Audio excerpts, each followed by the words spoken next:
What is the deal? What is the deal? What is the deal? Make sure you hit that like button. Make sure you hitting that like button. Make sure you hitting that like button. I'm gonna let some of y'all come up in here real quick. Sorry I'm late, but hey, make sure you hit that like button. Don't worry about it. Don't worry about it right now. Make sure you hit that like button. That's the first thing you do. Make sure you hit that like button. Hey, cause Ace time is going down. It's going down. It's going down. Make sure you hit the like button. Make sure you hit that like button. What's the deal? What's good with you? What's good with you?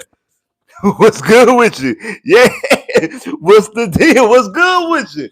Hey, what y'all want to talk about, man? Hey, what's really going on, man? How's the weekend, man? How's the fam? You know what I'm saying? Make sure you hit that like button, though. Make sure you hit that like button. Make sure you hitting that like button. What's good?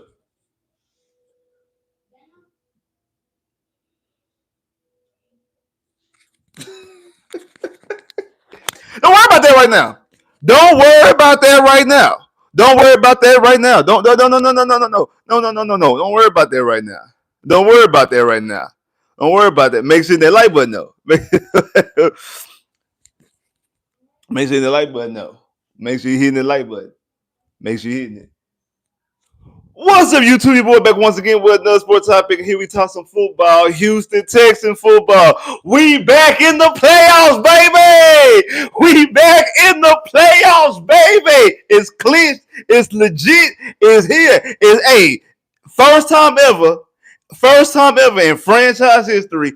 3 consecutive years going to the playoffs. DeMeco Ryans is the first Texan head coach to have 3 winning. Well, not the Bill O'Brien had 3 consecutive winning seasons. He's the first Texan coach to win 3 consecutive double-digit wins. No one's ever done that before in Texan history, and the Texans have never been to the playoffs more than 2 times in a row. So this is the first time in franchise history that we got 3 seasons with double-digit wins, and also the first time in franchise history we're going to the playoffs 3 consecutive years, and also, this is DeMeco Ryans' best record because his first 2 seasons, he was 10-7. He was 10-7. So now, DeMeco has won 11 games, which is tied for second in franchise history for the most wins in 11. Bill O'Brien had 11. The franchise record is 2013 when the Texans won 12. So again, he could clinch that, well, tie that because we can't have more than that. We could have the same amount of wins in franchise history if we go out there and beat Indianapolis next week. But hey, never mind that right now. This team, the Texans, in franchise history, twice in franchise history, have went from an 0-3 start and gotten to the playoffs. We did it in 2018. We were the last team to do it. In 2018, we done damn near did it. We damn near. We done did it. It's clinched. It's official. We've done it. It's official. It's legit. The Texans, after starting off 0-3, are back in the playoffs. And it's fitting that we clinched the playoff spot versus the Chargers. Not because we beat the Chargers last year in the wild card round. That's also kind of ironic as well. But the irony is that these are the last 2 franchises to do that. The Texans and the Chargers are the last 2 franchises to start off the season 0-3, and the Chargers actually started off 0-4 in 1994. I think it was. It was either 94 or 95. Wait, no, it was 95. It was either 94 or 95. One of the 2. But the Chargers started off 0-4, and not only made the playoffs, they made the Super Bowl, ended up losing to the 49ers. But they started off 0-4. And made the playoffs. The Texans started off 0-3 and made the playoffs in 2018. So it's ironic and fitting that the Texans clinched that playoff spot versus the Chargers. Back then they were the San Diego Chargers. Now they Los Angeles Chargers, but that's neither here nor there. They were wearing the San Diego uniforms today, which are clean, by the way. I mean, I actually do like those uniforms. Sidebar, even though the Texans, that icy white, I ain't gonna lie to you. I be going back and forth with the deep steel blue. I ain't gonna lie. That Thursday night game against the Bills, that Thursday night against the Bills, that Battle Red was looking cold too. But I didn't like that Battle Red last week against the Raiders though. Doc said that Battle Red need to be saved only for prime time occasions only. Only put them in the prime time lights only. But they're all white and they're all deep steel blue. It don't matter when you break them two things out. They look clean regardless. And I go back and forth on which uniform I think is the best out of that icy white and that deep steel blue. Again, sidebar, because if we up here talking about the Texans actually making the playoffs, it's official. The Houston Texans are back in the playoffs after starting off 0-3. I know a lot of people wrote them off going in after the 0-3 start. A lot of people wrote them off because it's basically unheard of. Again, I didn't officially write them off, but I thought that it was going to be a hard hill to climb because you still had the Bills, you still had the Ravens, you still had the Chiefs left to go in the season, and if you out here losing to Jacksonville, we didn't know exactly how good Jacksonville was going to be. If you out here losing to the Rams, didn't really know exactly how good the Rams was going to be. You had to lose to Tampa Bay, even though Tampa Bay, you don't know how good Tampa Bay. Actually, Tampa Bay is probably out of those 3 wins, it's probably the worst win because Tampa Bay the Rams are in the playoffs. Jacksonville's in the playoffs. Jacksonville might win the South. Tampa Bay is in a battle right now for the AFC, the NFC South, and they might not even make the playoffs. And Carolina might make the playoffs over them. So that as of right now, you talking about like college football wise, like college football. You also lost to Seattle and Denver. Both of those teams. Denver has clinched their division, and Seattle might be the number 1 seed in the NFC. So if you want to talk about like college football, like CFP, your worst loss, you're like all 5 of your losses are actually quality losses. You've lost to good teams. The Texans have not lost to a bad team this season. The Texans, the one thing the Texans have done, unlike Texan teams in the past, normally lose to a bad team. Again, the Texans dropped the game last year to both the Jets and also dropped the game to the Jets and also dropped the game to Tennessee last year at home. Also, the year before that, you lost to the Jets on the road, lost to Carolina on the road, lost to Atlanta on the road. So you had bad losses in the 2 previous stops in the 2 previous seasons with DeMeco Ryans. This year, your 5 losses are the Rams, who are in the playoffs, Tampa Bay, who at the very least they're battling for their division right now. So again, they could be in the playoffs or they might not. But even if they miss the playoffs, they barely miss in the playoffs. They're going to miss the playoffs on the last game of the season if they don't make the playoffs. Jacksonville, in the playoffs, may even be the division winner, and part of the reason why they will be the division winner is because of that game he lost week 3. Seattle on Monday night, who could be the NFC number 1 seed, and Denver, who already clinched their division, and Denver might be the AFC number 1 seed. So your quality losses, you have good quality losses. None of your losses are to, you didn't lose, you didn't drop a game to Jacksonville. You didn't drop a game, you didn't drop a game to Tennessee. You didn't drop a game to the Raiders. You didn't drop a game to who else? Arizona. You didn't drop a game to none of the bottom feeders in the NFL. You beat those teams, and outside of the Tennessee, with the first Tennessee game, you beat them pretty handily, even though it was a dogfight to the 4th quarter, and then you just broke their wheel. The second time you beat them, you had your backup quarterback. Arizona, even though we didn't like the way it looked, you were in control of that game throughout the entirety of the game. The Raider game was the game that got dicey, but you showed the heart of a champion by beating them. Again, I still don't think that was a good showing, and I think if you have that type of performance in the playoffs, you're going to lose. If you play that type of style, if your offense played the way it played right there, and if your defense played the way, definitely your defense played the way it played, you're not getting out of the first round. But speaking of that first quarter, because speaking of today, that first quarter, if you get that performance, the Texans are not only going to the Super Bowl, the Texans will win the Super Bowl. The Texans look like the best team in America in that first quarter. The first quarter, the Texans look like the best team in America in that first quarter. Like the absolute best team in America. I know I'm using like a college football. I'm using college football lingo on purpose. Like that, they look like the number 1 ranked team. They look like the best team in America. They look like they were national championship winners. Like that. That's how good they looked in that first quarter. I'm like, ain't nobody gonna beat us. And then the rest of the game, unsoon, and to use the Dennis Green thing, Nick Caley and the offense were exactly who we thought they were. Like the offense showed its ugly head. It showed why you cannot trust this offense long term. Like it showed why you can't trust this offense long term. Like I have strong reservations on trusting this offense long term because of what I've seen today. Because but the thing is, it's kind of like it's like that dangling of the carrot. You know what I'm saying? It's like dangling the carrot because that first quarter was amazing. That first quarter was phenomenal. That first quarter, like I said, you look like the best team in America. Like you look like the number one ranked team. You look like the best team in America. Like nobody can beat you. Like it looked like you looked unstoppable in that first quarter. You looked completely unstoppable in that first quarter, and then the defense looked unstoppable for the first quarter and a half, and then the big plays start to happen, which again, but then even though they gave up a big play to Quinn Johnson, they turned around and got the football right back to him. Got the football right back to the offense. Like as you say here, interception, boom. Hey, here you go. Hey, we messed up on that Quinn Johnson play, but here you go.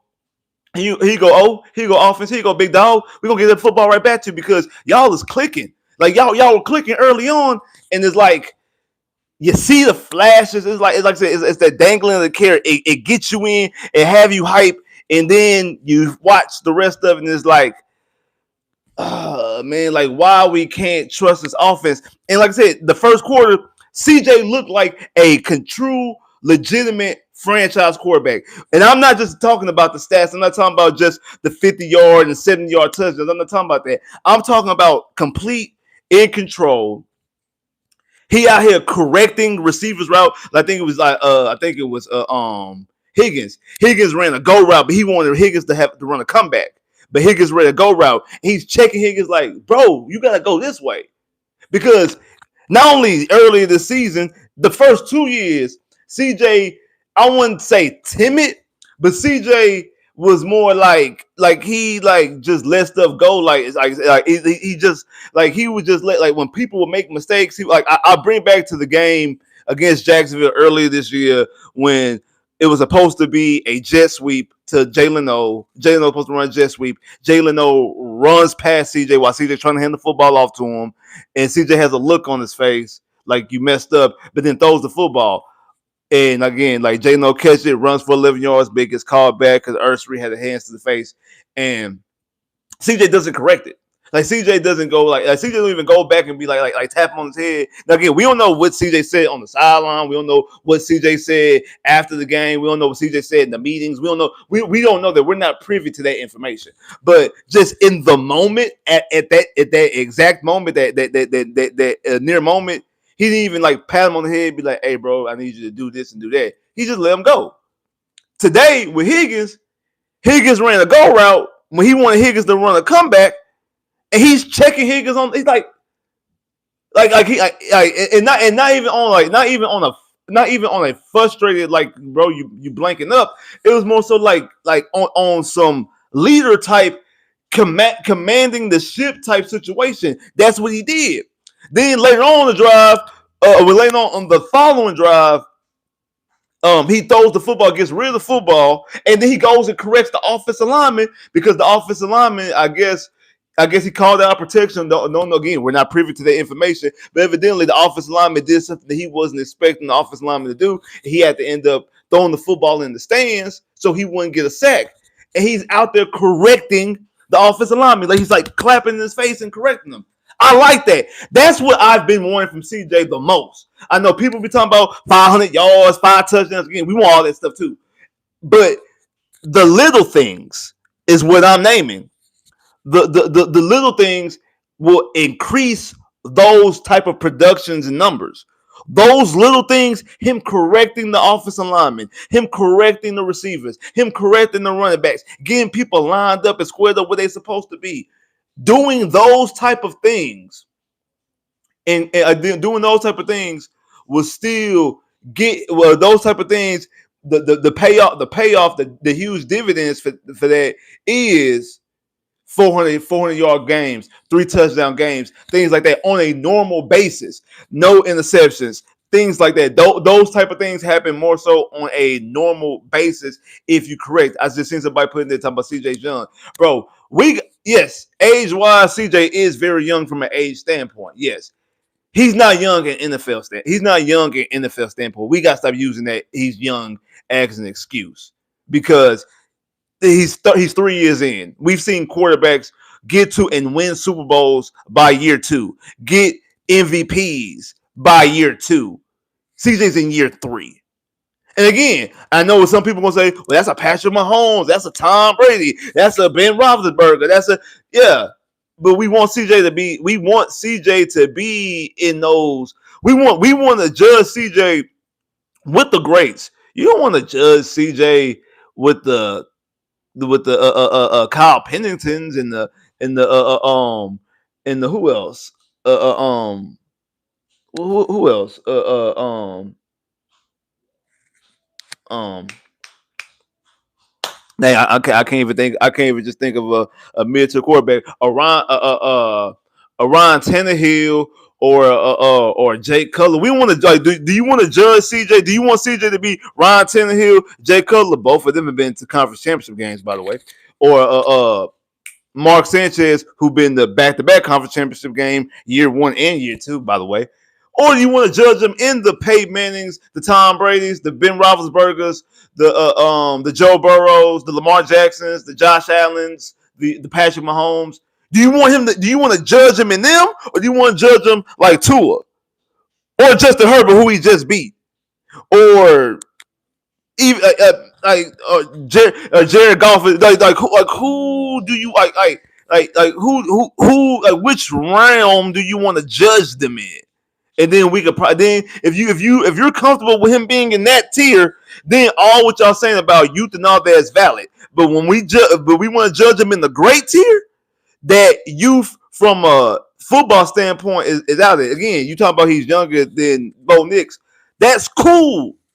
That's cool. Like again, yes, age wise, yes, he is. Again, that one, but to me, that tells me is that if he is successful, we'll have more success for a long period of time because he's so young. Because he's so young, we can have success for a long period of time. We can have 10 to 15 years of success because he's so young from an age standpoint. Again, but from NFL year standpoint, we've seen people in shorter NFL year time do more than what CJ we're even asking CJ to do when we're talking about controlling the offense. I'm not even talking about CJ getting to a Super Bowl right now. I'm talking about CJ controlling the offense and controlling the players, which we are seeing glimpses of it early in today's game in that first quarter. And then it just went away. But we ain't even talk about numbers. So again, the Houston Texans defeat Las Vegas Chargers. Houston Texans defeat the Los Angeles Chargers 20-16. CJ was 16 of 28 for 57 completion percentage, 244 yards, 2 touchdowns. He did throw 2 interceptions that really kept the Chargers hanging around the game. If you want to be completely honest. Woody Marks carried the football 19 times for 71 yards, only averaging 3.7 yards a carry. Juwan Jordan carried the football 8 times for 36 yards, averaging 4.5 yards a carry. Jalen Higgins was targeted 4 times, had 2 catches for 88 yards, 1 touchdown, had a 75-yard touchdown. The third play of the game was a 75-yard touchdown, which is CJ's longest pass play of his career. Obviously, that makes Jalen Higgins' longest catch of his career as well. Nico Collins targeted 4 times, had 3 catches for 57 yards, made some huge, crucial first down, and actually made some big plays, running over people like Nico. Nico's plays today were more substance than sizzle, even though they did have a lot of sizzle to them, but they were crucial third down converters, crucial for first downs and third down conversions and keeping extended drives and stuff like that. It wasn't touchdowns and things like that, but it was some crucial plays. Jalen Noel targeted 4 times, had 3 catches for 54 yards and a 43-yard touchdown. 43 of his yards was on a touchdown. Second drive of the game, the Texans started off 14-0. Thought we was cooking.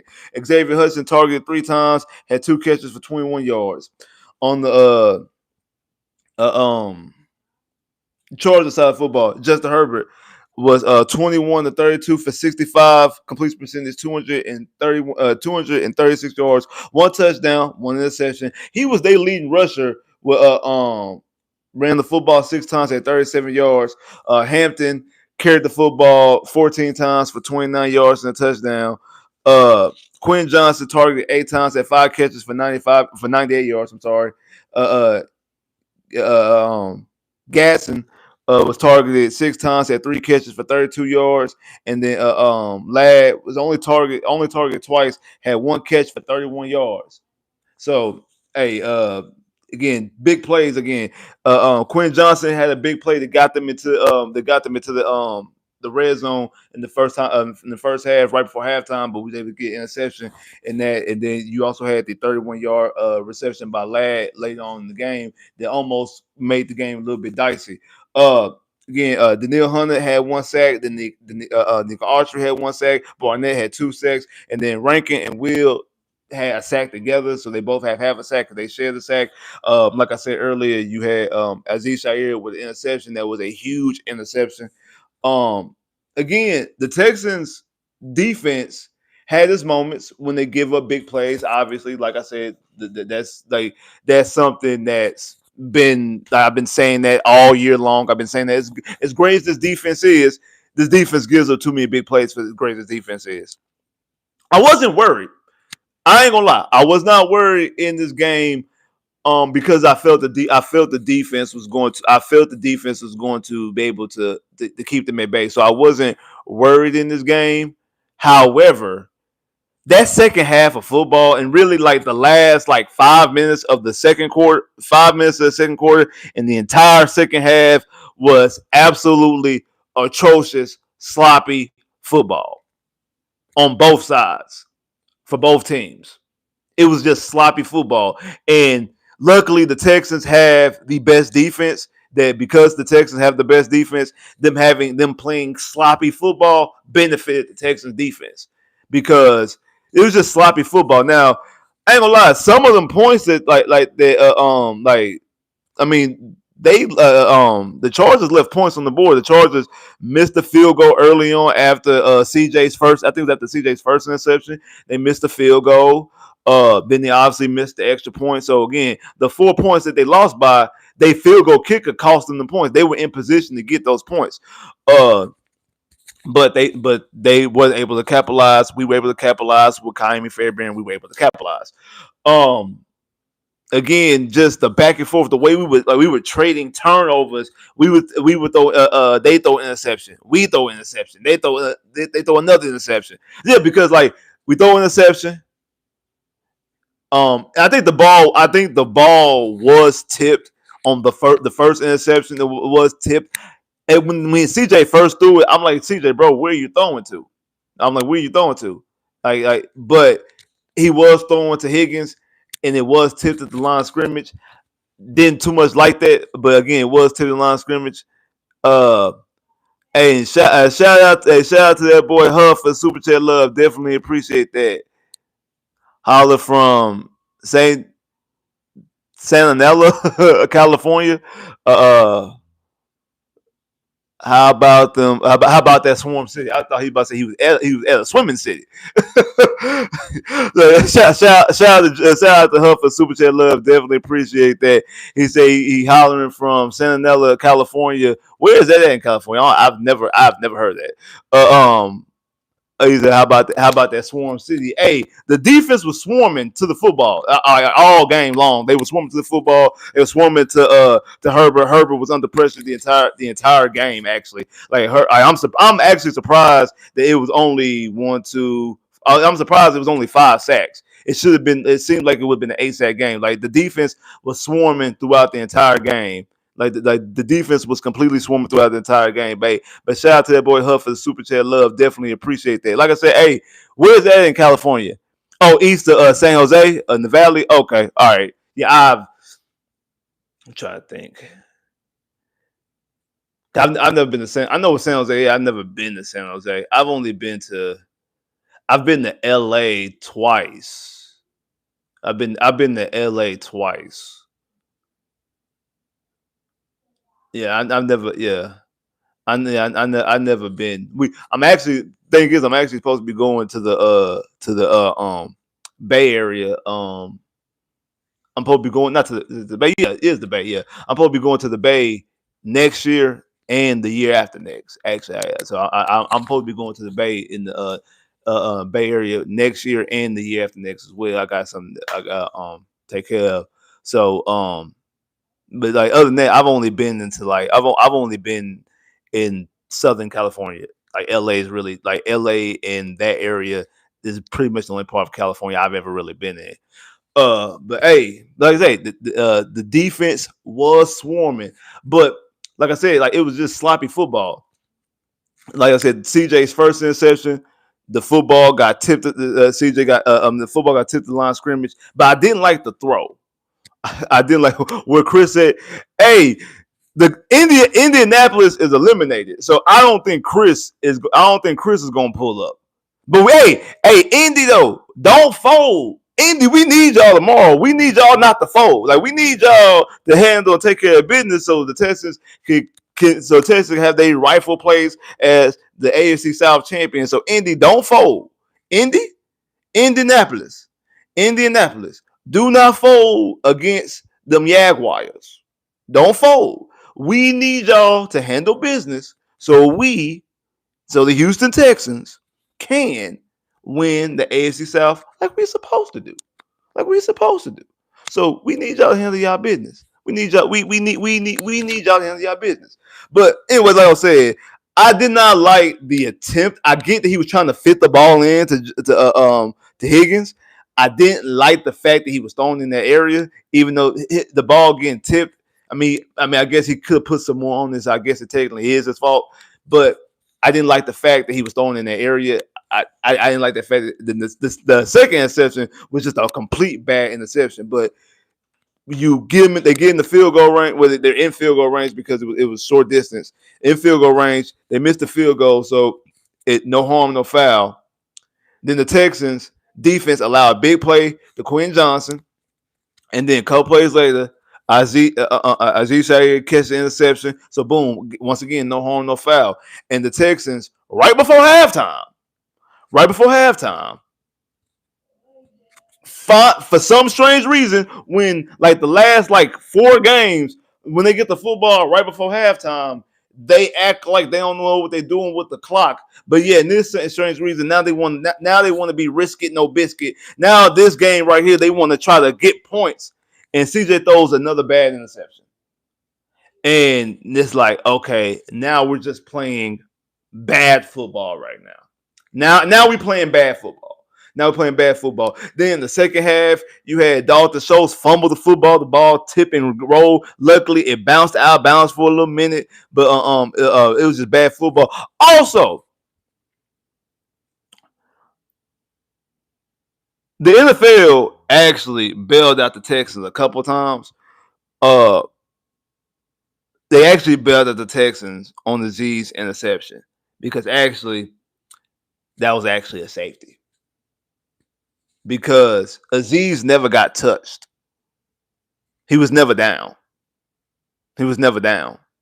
He caught the football, he laid down, but then he got up like he started to run and then stopped and then went back the other way into the end zone to do the celebration.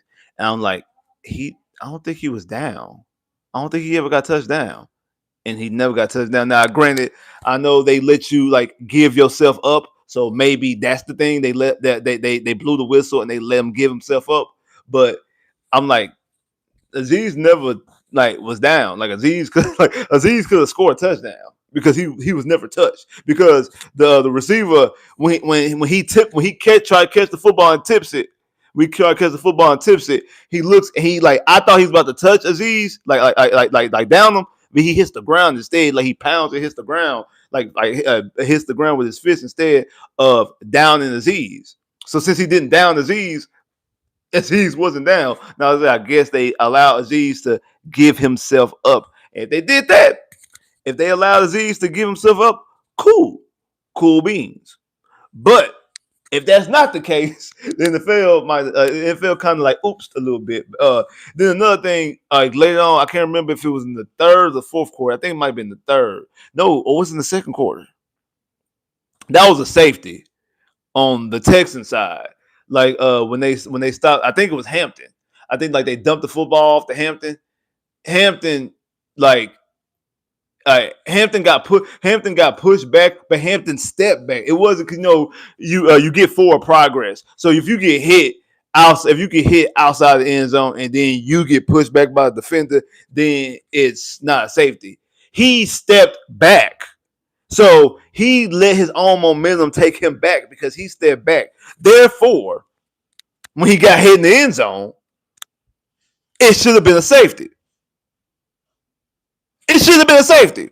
So those are two blunders and mistakes I think that the NFL on two safeties messed up. I remember like they actually did that like against like the Texans in that Seattle game as well. Like they kind of like some safeties that should have been saved. I think it actually happened twice on back-to-back plays against the Texans. It should have been safety. I know one of them was legitimate, not safety, because if any body part is outside, the football could be in the end zone. If a toenail is outside the end zone, your pinky is outside the end zone, it's still not safety. It's not going to be like your entire body got to be in the end zone for it to be a safety. So that I know that happened in the Seattle game, but it happened like on back-to-back drives for some strange reason, and I think one of them really should have been a safety. The tripping, I think it was the Nico Archery, the tripping that they end up on the sack on Justin Herbert, and they end up like calling it back. That was tripping. I know some Texas fans talking about the refs were cheating. Like, no, he stuck his leg up. He stuck his leg up, and you're not allowed to trip. Like he could even push them back. And the thing is, if he wouldn't have stuck his leg up, I think that Justin Herbert's momentum would have made Justin Herbert go down anyway. Herbert was already, so it was like, now again, it could have been a situation where he wasn't intentionally trying to trip him. His leg was just flopping, which you have to have more body control. Like, especially being a D lineman, an edge rusher and D lineman, you have to have complete body control. I mean, we talk about the body control receivers need to have when they're catching the football and taking the football to the ground, stuff like that. True. But also D linemen and edge rushers, they got to have body control too, because you see the play late on in the game when CJ got sacked and they end up calling, putting out the body weight, end up giving the Texans a first down, because defenders, you got to control, like especially edge rushers, you have to control your body. You have to have full body control to make sure that, hey, when you're sacking a quarterback or you're sacking somebody, don't put your entire body weight on them, especially a quarterback, because they're going to call that. Also, they're going to call tripping. So if you let your body just flop around and a running back or quarterback or receiver, whoever, get tripped up, or offensive lineman get tripped up, or a defensive lineman get tripped up, because I've seen tripping for get called against offensive lineman for trying to stop an edge rusher from coming, because like you gotta be able to watch your feet, and people running full speed, they ain't watching their feet because they're running full speed. It's one thing if you just laying there and they trip over you, but when you like kicking out your leg and stuff like that, they gonna call that every time. They're gonna call that 10 out of 10. So you gotta be careful when you're doing that. You gotta be careful when doing that. You sure right. I see a whole bunch of people jumping up in here, but the likes ain't going up. The Texans just won and got to the playoff, clinched a playoff spot. Third time in a row. The very first time in franchise history, the Texans have clinched a playoff spot. Also, the Texans have the second longest winning streak in franchise history with 8 wins. They win this week. They were tied 9 wins, which we had the last time we started off 0-3 and made the playoffs. So man, hit that like button. We should be happy. Now we got all day of Sunday to watch football to see if Indy can handle business, and Jacksonville can fold against Indianapolis, and then the Texans are in the driver's seat in control of winning the division and hosting a playoff game at NRG. I know some people talking about they don't care, that they want it on the road. They want it to be a harder, they want to be Cody Rhodes. They want that story. God, yeah. I've had this argument with people that they want a story. That they want a better story, and a better story is for the Texans to go on the road and go to New England and to Denver and to the Blizzard, and then go to face the Rams in the Super Bowl, because that's a story. That's a story that I respect. I respect that road to get to the Super Bowl more than if you just win the division, you get to the Super Bowl and you win. Y'all up here talking about stories. This ain't Dr. Seuss. This ain't Dr. Seuss. This not a novel. We ain't writing books. This ain't story time. This ain't story time. This ain't Corey Rose and trying to complete the story. I don't give a damn about a story. I want the best path possible. And the best path for the Texans to get to their very first AFC Championship game and to get to their very first Super Bowl, to be one of the 4 teams that is no longer haven't made a Super Bowl, because as of right now, the Texans, the Detroit Lions, the Jacksonville Jaguars, and the Cleveland Browns are the 4 franchises that have never made a Super Bowl, and the Houston Texans is the only franchise in the NFL that has never made it to a conference championship game. Now, Detroit's been eliminated from the playoffs. Cleveland's been eliminated from the playoffs. So those teams will have to wait another season to get there. The Texans and the Jags both are in the playoffs officially. So the best path is for the Texans to play as many games on Kirby in NRG Stadium. That's the best path. To play as many games. And the way that these seasons is that this year, if the Texans win the division in the 3rd seed, if the Texans win I think the Texans actually still, depending on if some things break right, like with New England and stuff like that, like New England have to lose out. But the Texans could fool around and have the number 2 seed. Have the number 2 seed. They won't be the 4th seed, because that's going to be going to Pittsburgh. They're going to be going to Pittsburgh or Baltimore, whoever win that division. But the Texans will have, like I said, the Texans. I forgot what I was about to say. The Texans will have the 3rd seed, and will end up facing who the 6th. If the Texans have the 3rd seed, they'll face 6th seed. If they have the number 2 seed, they'll play the 7th seed. And the way that these playoffs is, because you're talking about you having Buffalo, Jacksonville, and the Chargers as the wild card teams, and you talking about the division leaders being Tampa. You talking about division leaders being the Patriots, the Texans, and Pittsburgh or Baltimore, whoever it is. You're talking about potentially the Texans. One of these other low teams, like if the Chargers are the 7th seed, I can see the Chargers going in New England and beating New England. I can see that. I can see Buffalo going. Buffalo's already done it. I can see Buffalo going into New England and beating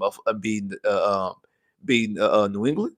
Then the Texans will have the 2nd high seed outside Denver with the number 1 seed. There's a chance if the Texans win their division, the Texans don't ever have to go on the road at all, because these lower teams could easily beat these other teams. Can beat the number 2 seed, the number 4 seed, the number 1 seed. And then every game has to be inside NRG. That is the perfect scenario for the Texans. And I see somebody put earlier, the story is being 0-3. Yeah, that's already the narrative. That's all. I'll put it like this, because if the Texans make it to the Super Bowl, I will say, hey, we was tripping complaining about 0-3. If they make the Super Bowl, that's the only way because my thing is, I've been saying this like throughout, because someone asked me, do I overreact? No, because if the Texans would win one of those 3 games, the Texans would be the number 1 seed right now. The Texans actually had a chance to win number 1 seed until Thursday when Denver won. If Denver would have lost to the Chiefs, which they wouldn't have because of the situation the Chiefs are in, but if Denver would have lost to the Chiefs, the Texans would have clinched the number. Not clinched. The Texans could have still had a path to get to number 1 seed. Now it was I think there's like a 5% chance or less than a 5% chance. You would need both Denver and the Patriots to lose out, and you would need Buffalo to lose 1 game, and you would need who else?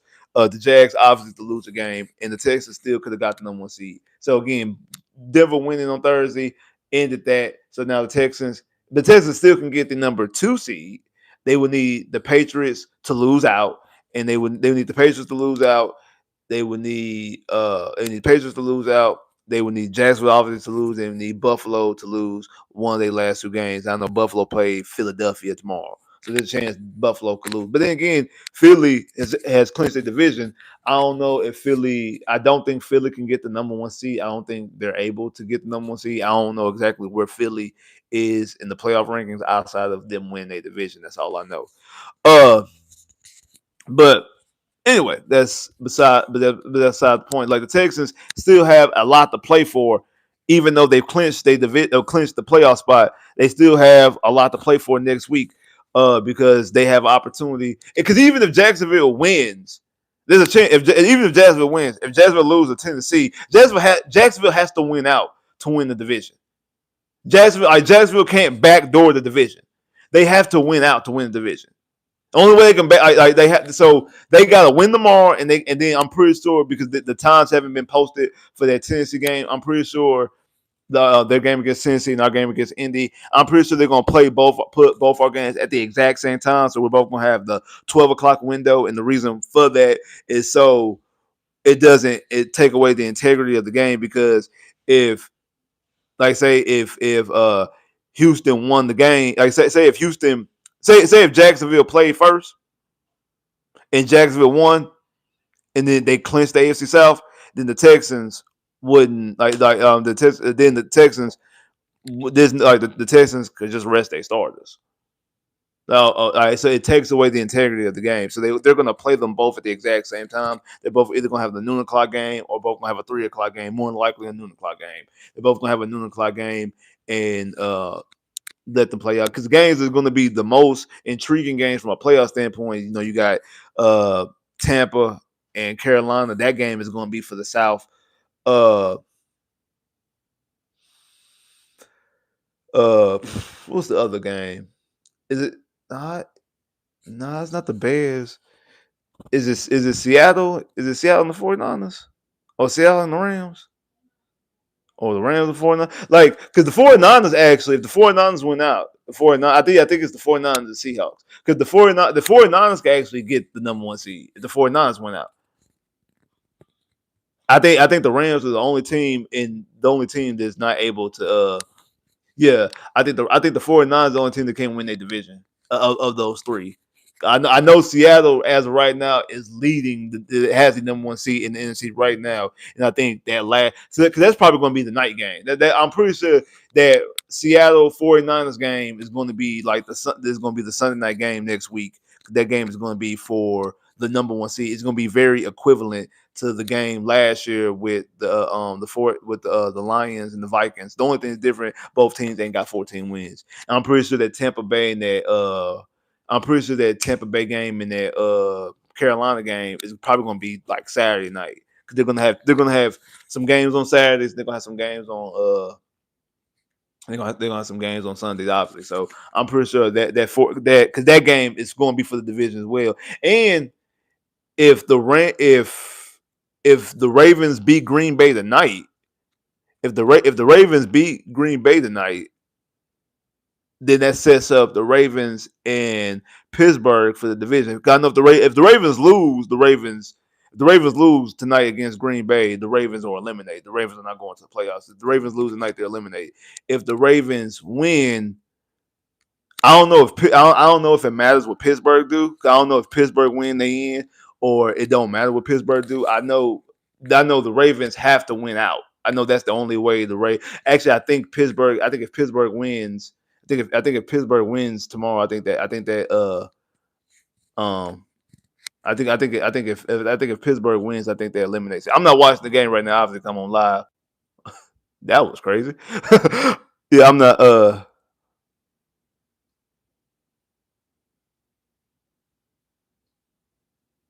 There you go. Um, if Pittsburgh beat Cleveland, they clinch out. Damn. I mean, it is Pittsburgh and it is Cleveland. Who knows? Because Pittsburgh actually looked good against the Lions, but they are gonna be without DK because DK is an idiot. What's the Ravens game looking like? Because I'm not watching that game. So what's the Ravens game looking like?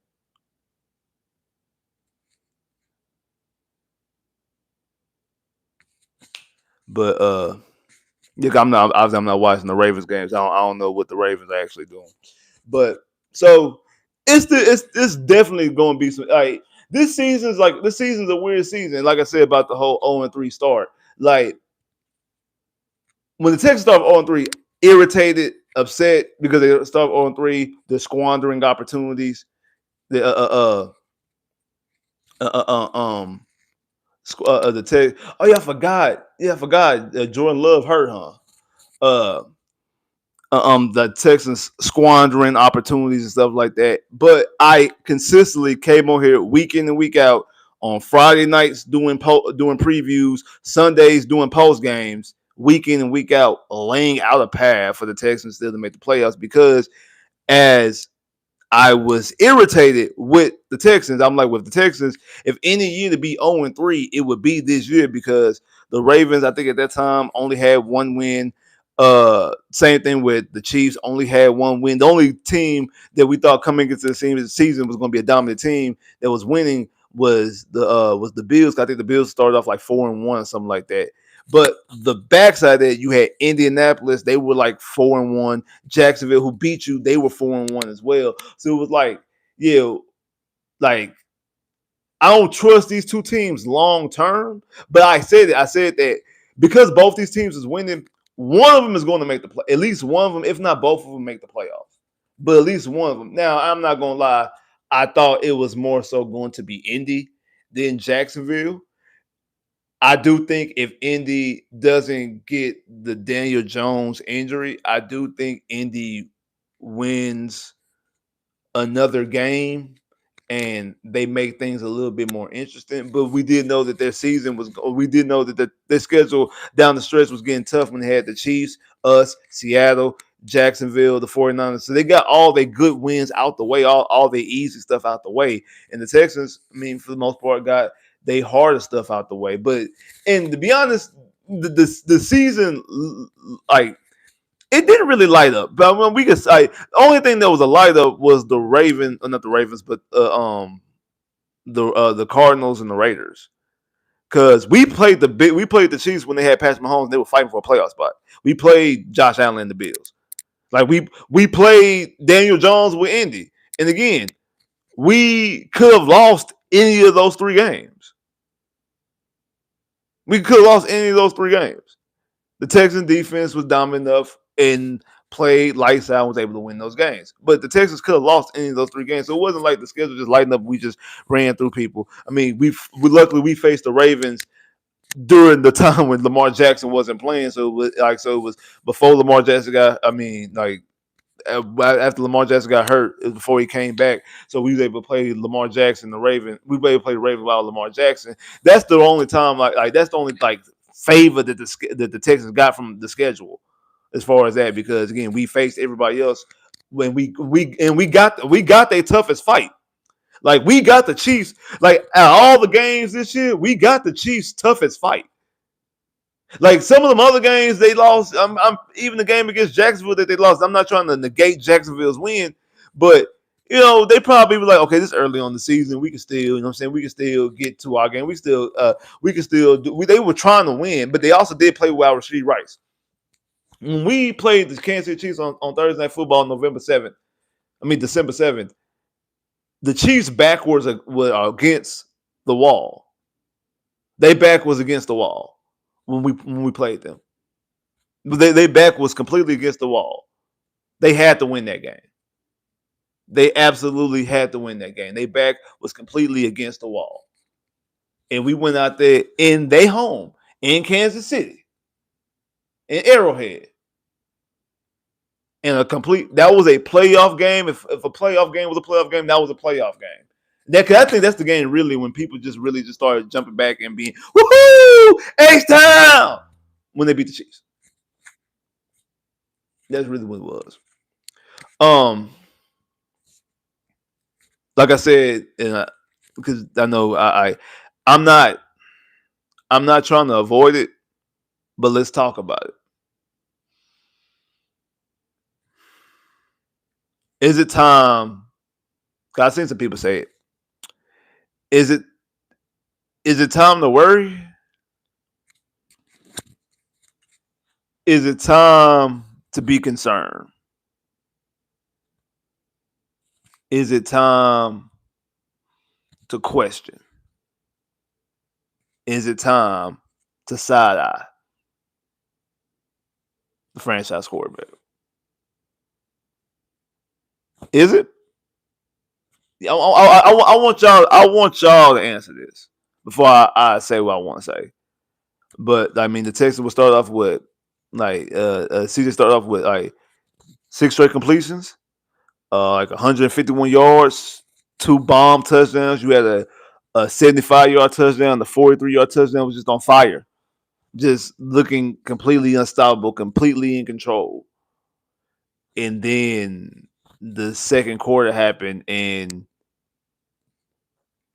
it like it looked like, hey, we found out the blueprint, like we found the cheat code, we found the instruction manual, and not lost, but just sloppy football. I think it was sloppy football throughout the entire game. Honestly, like that halfway that second quarter throughout the rest of the game on both sides, offensively and defensively, for the Chargers as well, especially special teams for the Chargers. It seemed very, very sloppy football, extremely sloppy football. I mean, the football it was bad, sloppy football. It was. Make no mistake about it. It was sloppy football. But y'all, I'm asking y'all, are y'all concerned? Y'all concerned? Y'all concerned about the quarterback? Y'all let me know.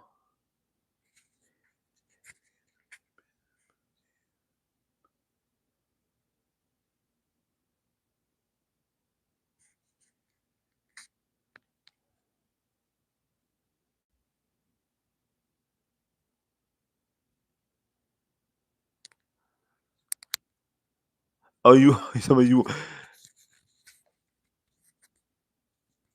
Okay, so I see somebody say they are concerned, but he's the best option. Somebody says, no, you're not concerned. This is where I'm at on it. On it. Like I see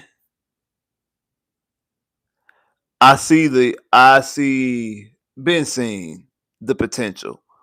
Been seeing the like definitely true star quarterback. Like I say, CJ makes plays. They're not just franchise quarterbacks make, like they only like 4 or 5 quarterbacks in the NFL can make. Like it's like I said, the game against Kansas City, like he made plays that only like Mahomes, Allen, Burrow, Stafford can make. I think CJ's a better quarterback than Justin Herbert. I think CJ is a better quarterback than a lot of quarterbacks. I think CJ's better. I think CJ's a better quarterback than Justin Herbert. He's 2-0 against Justin Herbert, and one of them is in the playoffs. And uh, like CJ has a lot of potential, makes a lot of plays. Right when you think the offense is turning a corner, they turn a corner right, it's smacked right into a wall. I don't think this offense suits CJ. I don't think Nick Caley's offense suits CJ. I don't think Nick Caley's offense suits the weapons that we have. I actually think that Noel and Higgins and Hutchinson are turning corners the right way. I think that they're playing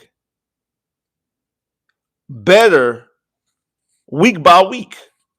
And this is the first time really that the numbers back up the way I feel like they're playing. Because a lot of times earlier this season, like I say, the game against Kansas City, what other game? Game against Indianapolis. Like they guys were making plays, like especially somebody like Higgins. I do think that Higgins has stepped up, and Higgins is definitely the number 2 receiver right now. That they're making plays crucial plays, crucial third down, fourth down conversions, extending drives. Like I think the biggest play last week against the Raiders was the 17-yard. The Higgins only had one catch last week. And I think it was the biggest play of the game, 17-yard catch.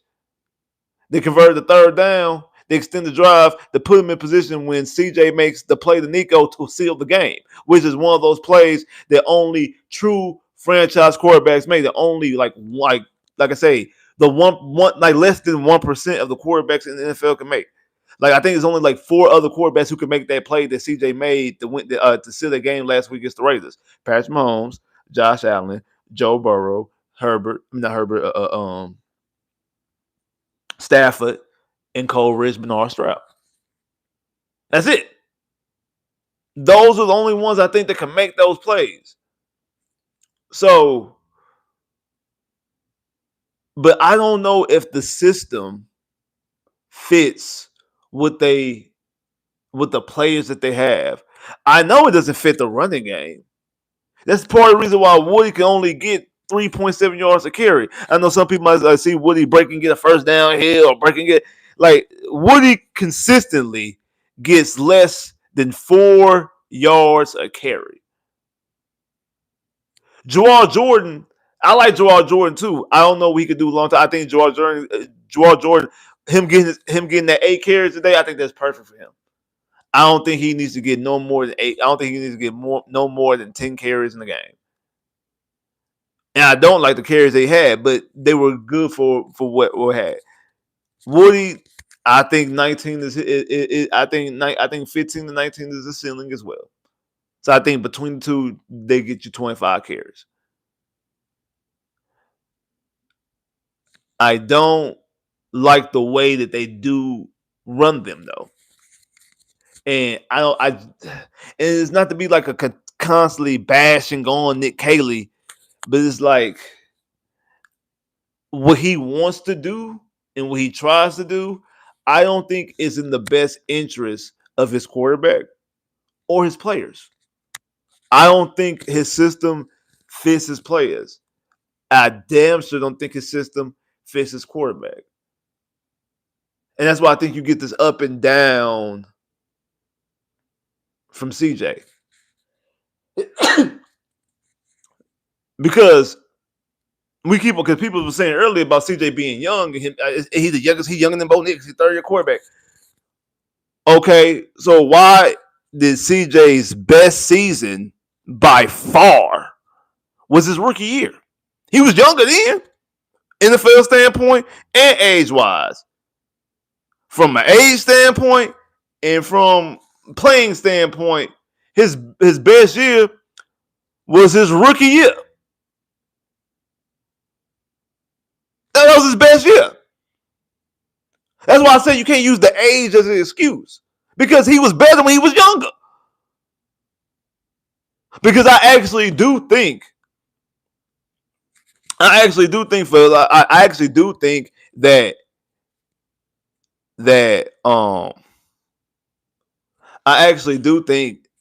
that whole Shanahan offense, I think that whole Kubiak Shanahan offense fits CJ. I really do. I know people don't like to hear that. I know, especially under Bobby. And I think you just had the wrong person calling it. You had somebody who was completely inexperienced in it. And I think, like, again, you got a book that's like this big of the offense. Like, I know if y'all ever go and look at, like, you can go after this live, go on YouTube and go Google or look at Dan Orlovsky shows NFL playbook. Because he shows Kubiak's playbook when he was a Texan in 2008 or 9, whenever he was a Texan. 2008 or 2009, 1 or 2. When he was a Houston Texan. Might have been 2010. But he showed, and again, that was 15 plus years ago. And he's showing you Kubiak's offense. And it's a huge book. Like, it's a huge book. I think that, like, Bobby only had, like, the first 100 pages of that book. That was the offense that he had. And that's what he was trying to run. That's why it wasn't as good as we know a Kubiak offense to be. Because we see the Kubiak offense firsthand. We seen a Kubiak offense firsthand. I think that offense did fit CJ better. I do. I think the offense fit CJ better. And if called correctly, I think CJ's way more talented than a Brock Purdy. Way more talented than a Matt Schaub. CJ is on par, if not more talented than Matt Ryan. And Matt Ryan won the MVP and got to a Super Bowl under this offense. Brock Purdy and Jimmy Garoppolo got to a Super Bowl in this offense. CJ is more talented than both of them. So again, and I wonder if D'Amico feels duped a little bit, because I wonder if Nick Caley talked a good game about like bringing in some of that McVay offense, some of that, like, McVay offense is like what I'm saying, is a branch off from the Shanahan tree. So he thought he was gonna bring in some of that. My bad. Thought he was gonna bring in some of that. Thought he was gonna bring in some of that. And he didn't bring in none of that. That wasn't what he brought in. So I wonder if on some level D'Amico feels a little bit jaded, a little bit duped, a little bit juked in some regard. He thought that was the type of offense he was going to bring in to the system and to this world and to this Texan offense, and he didn't. He brought more of the same of this whole New England offense. I just don't think this offense fits. CJ. I don't. And again, I think because CJ is so good and talented, I think CJ can get moments, and that's how you get, that's how you get the 14-0 points. That's how you get some of the plays of CJ being CJ and just being able to rise above. I've said this several times, and people disagree with me. You do not want CJ to make Nick Caley look like a good offensive coordinator, because that's how you get Bobby Slowick year 2. CJ made Bobby look like a good offensive coordinator year 1. Year 2, Bobby's concerns took more in control, and you had the version of CJ that you had. You don't want your quarterback to make your offensive coordinator look good. You want your offensive coordinator to make your quarterback great, especially if he's talented. Now, if your quarterback is an okay quarterback, do you want your offensive coordinator to make your quarterback good, make your quarterback defense? The offensive coordinator is supposed to help elevate the quarterback, not the other way around. You're not supposed to be elevating and making your quarterback look. You making your coaches look good. The star players are never supposed to make their coaches look good. That's how you get bad coaches win championships. That's how you get bad coaches to hang around for long periods of time when they should have been fired, because they luckily had great people around them. What was it? That one coach. When Cleveland, when LeBron left Miami and went back to Cleveland, before they made Ty Lue, they coached. That one coach they had, I forgot what their coach name. The last name was Black. They made it to the NBA Finals. They were gonna make it to the NBA Finals without LeBron. They were gonna make it to the NBA Finals without their coach. I could have been their head coach, and LeBron James and them would have went to the NBA Finals, because it was LeBron James, Kyrie Irving, and Kevin Love, and also they were also playing them in the East. Yeah, David Black. Yeah, like LeBron made that coach good. That's the reason why he had to switch to Ty Lue. Like, LeBron elevated that coach and made that coach look good. Like, no, you need, again, that's why the best LeBron James we've ever seen is when he was in Miami under Eric Spoelstra, because Eric Spoelstra is the best coach LeBron has ever been. Like, Ty Lue, what's the old boy name that they won the NBA Finals with in Cleveland? I mean, in LA. I know him because he coached for the Magic for 2 years. Damn, forgot what his name is. I can see him, but I forgot what his name is. I know he used to coach for Indiana, then he ended up coaching for the Magic, and then went to the Lakers. But anyway, Vogel, yeah, Frank Vogel. Thank you, appreciate you, Frank Vogel. Like LeBron elevated Frank Vogel. Like you need again when he was with Miami, that was the best LeBron James you've seen because he was under a legitimate head coach. Same thing.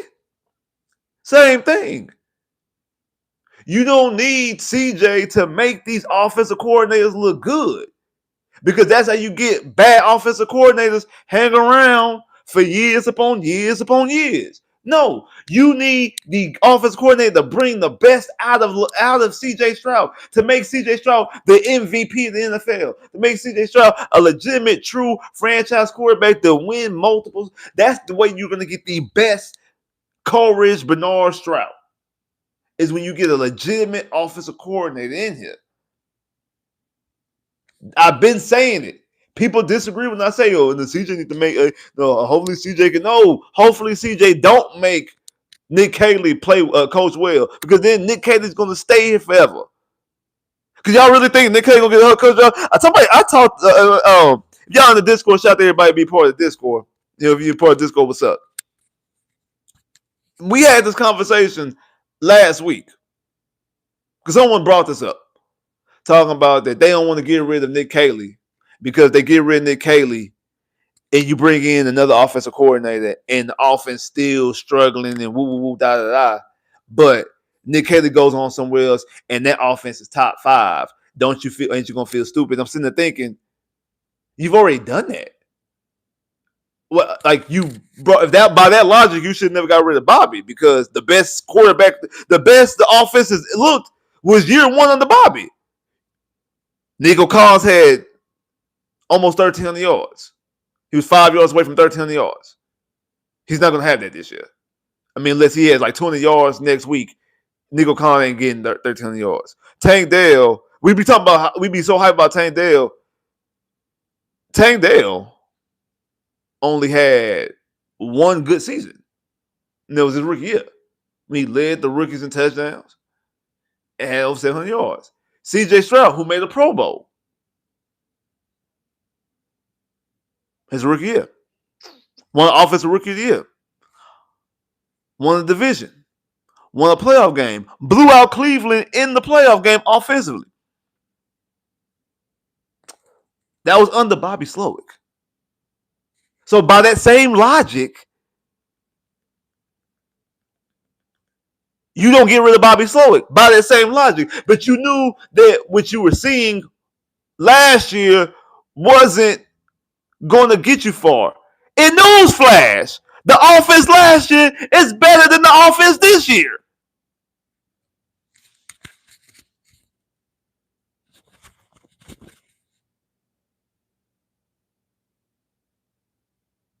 Why are we playing? The offense last year, as bad as the offense was last year, is better than the offense this year. Yeah, the Texans got more wins this year because the damn defense is dominant. This is the best defense we've seen. This is the best defense that we've seen, in my opinion, in the last 20 plus years. So it's damn sure the best defense that DeMeco Ryans has had. So the defense is better this year than it was last year. That's the reason why you won 11 games. You won 3 games without your quarterback. 2 of them one of them on the road. But 2 division games and 1 against last year's former MVP.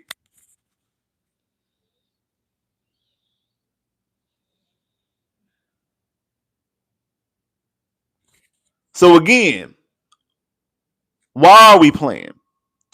Why are we kidding ourselves? Why are we trying to make ourselves like Nick Caley's offense? Because that's what you're doing. Y'all are forcing yourselves. Y'all are lying to yourselves and forcing yourselves, making excuses. You know what y'all doing? Y'all like it's like that baby brother They can't get right. They always messing up. They always messing up on one of their jobs.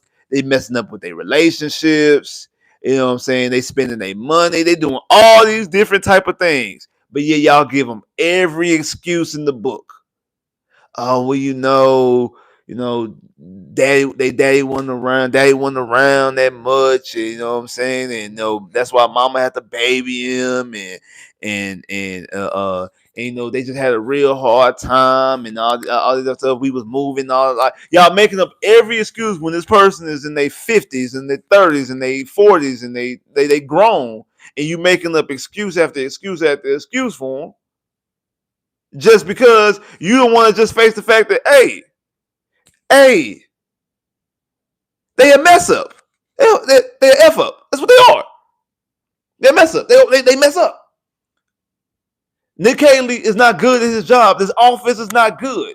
It's poorly ran and poorly constructed. But y'all forcing yourselves, lying to yourselves, to think that this offense is running smooth or it's going to turn the corner by saying I think this offense is going to explode when the playoffs get here.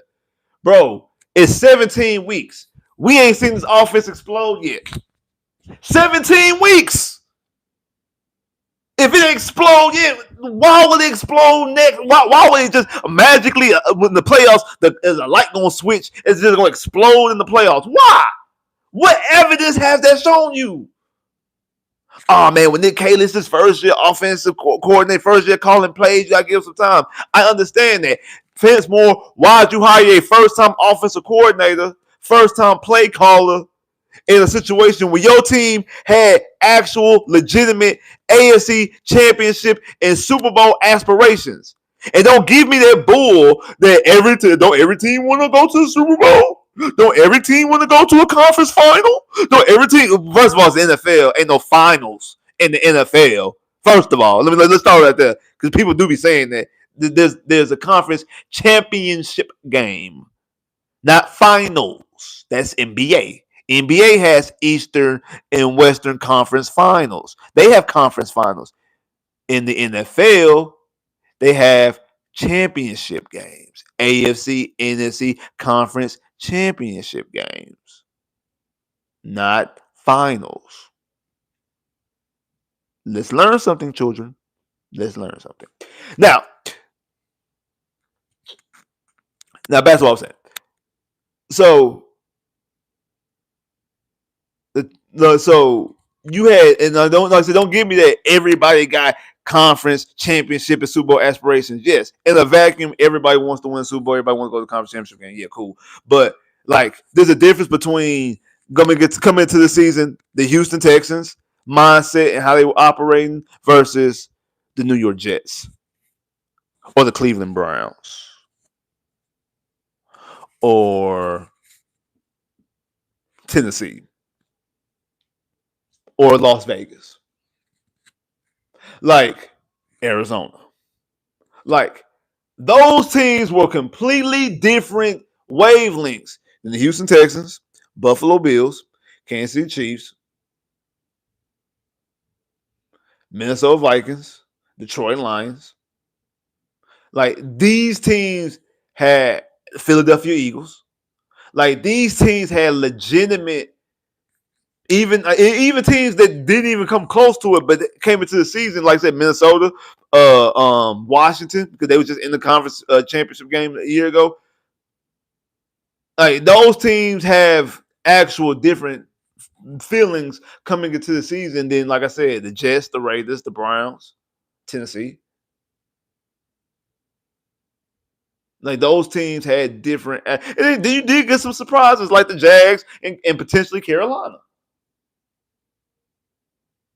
But don't get it misconstrued that those other teams that I named had it. But the thing is, you had legitimate championship aspirations, so you shouldn't have put yourself in said position by hiring a guy who's never called plays before.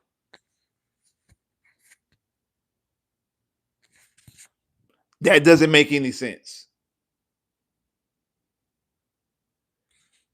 And you're right. Nick Caley completely lacks adjustment. He does not adjust in the second quarter. I mean, in the second half. That's the reason why the Texas offense did not look good in that third quarter against Kansas City. I know some people might say, I look at it like it's playoff football. I look at it like it's playoff football. Playoff football. Yeah, you're right. It is playoff football. And the Chiefs back were against the wall, and Spag was out there dialing up the blitz. He was dialing up. But Nick Caley didn't have an answer. Like those first couple, Nick Caley didn't have an answer. He was dialing it up. Nick Caley didn't have an answer. And Nick Caley doesn't have an answer. Because Nick Caley's never been in the situation before. Nick Caley doesn't know how to utilize his personnel. You got Jawal Jordan running all over the field against Arizona. Nico Collins can't be stopped either. You doing direct snaps to Dare when it looked like you're trying to have Dare throw the football in the red zone.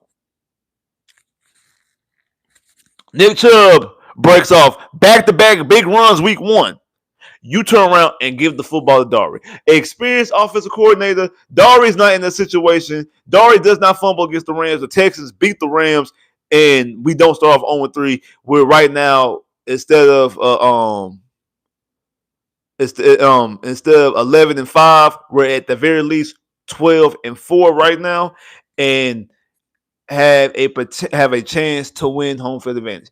Also, I mean, legitimately a different, experienced offensive coordinator. If anything else, we would have beat the Rams because Dare wouldn't have had the football in his hands when he fumbled. Therefore, we would have won that game because we were in field goal range.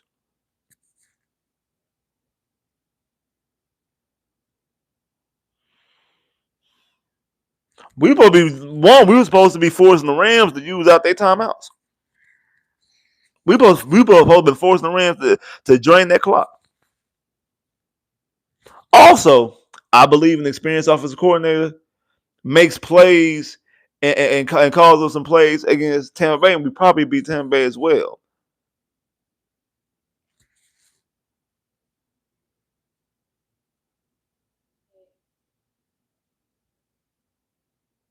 Even though the Tampa Bay game, we let Baker Mayfield run on a 4th and 10, and that would cost us the game. So that was a little bit more on the defense. But I do think a better offensive coordinator, we wouldn't even be in that situation to begin with. But I digress. But at the very least, that Rams game, and the Texans will already have the Texans will already beating the Rams. The Texans will already be leading the AFC South. We wouldn't have to worry about Jacksonville losing to Indianapolis. We will already be leading the AFC South and already have 12 wins and already be at the very least a 2 seed and could potentially get the number 1 seed. Also, a better offensive coordinator. We probably beat Denver, even though CJ don't get hurt. I think we beat Denver, but the way the play, I mean, like that last drive when we had the football and we was supposed to be forcing them to use their timeouts. At the very least, we should have been able to go to overtime in that game.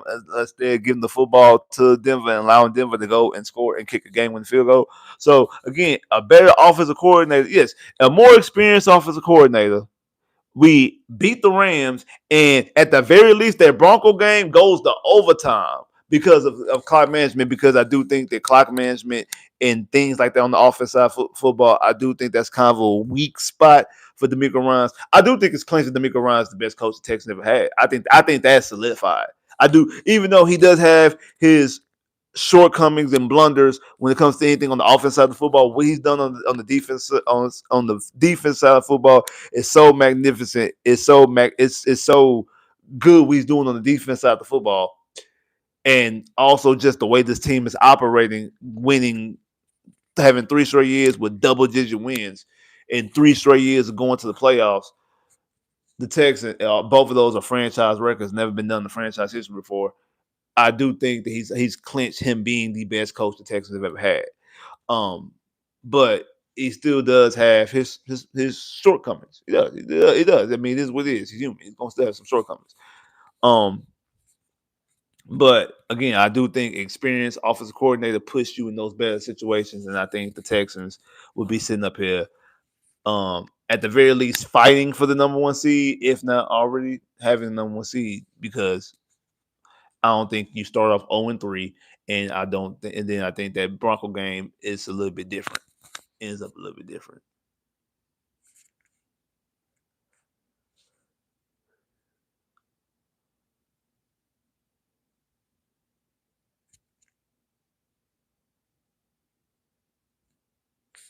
Man, also too, like a good thing to see like Stingley and Kamara Lassiter and and then Aziz, because Aziz actually caught the interception afterwards. After all three of them looked especially for Aziz and Kamari, it was kind of like concerning when they went down, but they both came back and finished playing. Like I said, Aziz ended up getting an interception.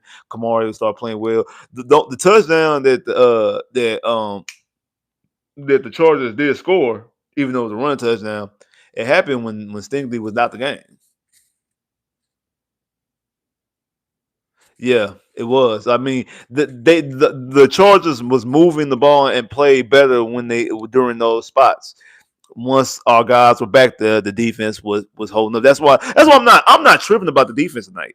I'm not, even though it was a sloppy game. I'm not tripping. I wasn't, and I wasn't, and I'm not tripping on the defense. I'm not concerned about defense. The defense, in my opinion, played better than they played the last 2 weeks. The defense, in my opinion, actually did play better today than they played in the last 2 weeks. One, they played against an actual legitimate quarterback, with offense, a legitimate team, a better team than the last two teams, and a little better offense. And again, I mean, they had the big plays, cool, but which I come to expect. Unlike y'all, I don't know like y'all, but I've come to expect at least one of them in games. So I'm not really tripping on that. It's irritating, but I'm expecting it to happen. Um, but they're gonna make up for it afterwards. As you see, they got an interception right after the big play. Unlike last week when the big plays both went for 2 touchdowns. Uh, but the what am I about to say? But like they mostly were making plays when backups were in. So it was that they were mostly were making those type of plays in situations when the backup was in. But I don't know. I mean, the Texans go out there and defeat the Chargers 20-16, clinching a playoff spot, eliminate Indianapolis, clinching the playoff spot. They're going back to the playoffs for the third straight year. First time in franchise history, Texans having three consecutive, going to the playoffs 3 consecutive years. First time in franchise history having three consecutive double-digit wins, but that was clinched last week. This is the first time in franchise history going to the playoffs in 3 consecutive years. The Texans have never been a wild card team. They've always won the AFC South. So Indianapolis, do your job and tomorrow and get the Texans back that they can have the driver's seat at the very least. Because again, even if Jacksonville wins, Jacksonville stands to beat Tennessee to win the division. They have to win both their games. If not, like so, but the Texans, we would much rather go have the Texans have the driver's seat because that's one thing too.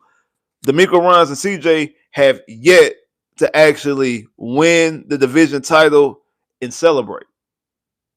Because remember, the first year they clinched the playoff spot on Saturday, and D'Amico Ryans has clinched twice. Both times he's played on Saturdays in the regular season were for playoff clinches, and he done it.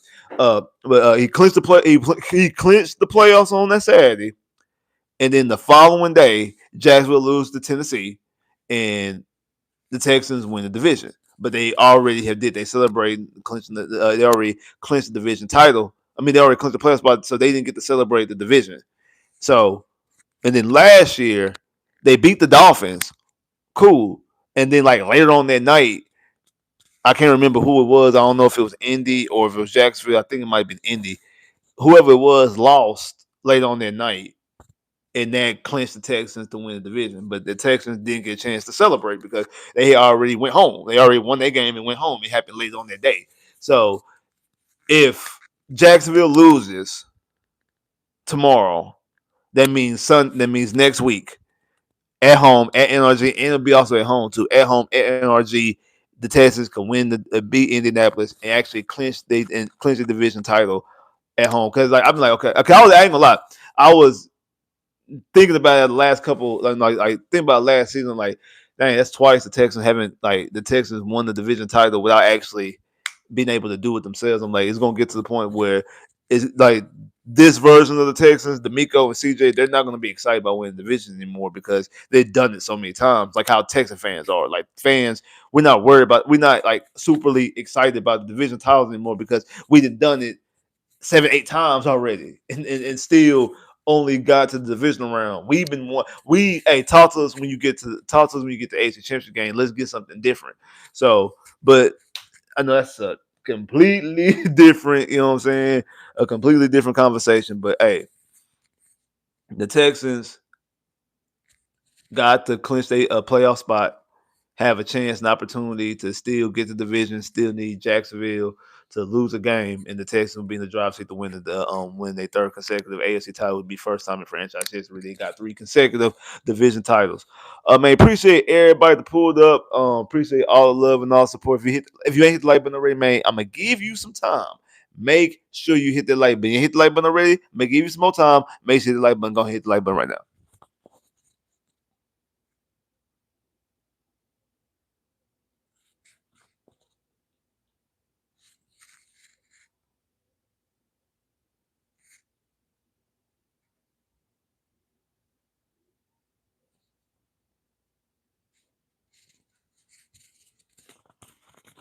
I appreciate everybody that pulled up. Appreciate all the love and all the support. Make sure you hit that like button. If you ain't hit the like button already, I'm gonna give you some more time. I'm gonna give you a little bit more time. Make sure you hit that like button. I'm gonna give you some more time. Make sure you hit the like button. Give you some more time. Hit the like button.